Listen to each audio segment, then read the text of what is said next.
कभी सोचा है, जब भी जिंदगी में कुछ अच्छा या बुरा होता है, लोग क्यों कहते हैं सब विधि का विधान है। कौन सी विधि, कैसा विधान। कहानी शुरू होती है श्री विष्णु पुराण से, जहां महर्षि भृगु के दो पुत्र थे, धाता और विधाता। सृष्टि की रचना तो ब्रह्मा जी ने की थी, पर धाता का काम था हर चीज को रूप देना, उसे धारण करना, और विधाता का कार्य था उस बनाई हुई चीज का विधान लिखना, यानी उसका भाग्य, उसका नियम। कहा जाता है कि दोनों अपने कार्य में इतने निपुण थे कि सृष्टि एकदम परफेक्ट चल रही थी, लेकिन हर चीज का रूप और उसका लॉ एक जैसा नहीं हो सकता। इसलिए हुआ दोनों का विवाह धाता का आयति से, जिसका अर्थ है इवॉल्व होना, और विधाता का विवाह नियति से, यानी डेस्टिनी, भाग्य। विधाता और नियति के पुत्र हुए मृगेंदु, और उनके पुत्र हुए महर्षि मार्कंडेय, जिन्होंने विधि के विधान को अपनी नियति से बदल दिया। यानी जो लिखा गया है वो बदला भी जा सकता है, अगर नियत सच्ची हो।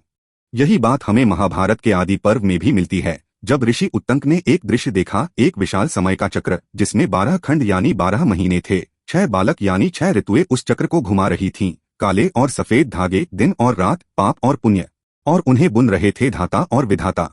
यही था विधान, वो कॉस्मिक लॉ जो सब पर लागू होता है। पर जब यही विधान सबके लिए समान हो जाता है, तभी तो कहलाता है संविधान।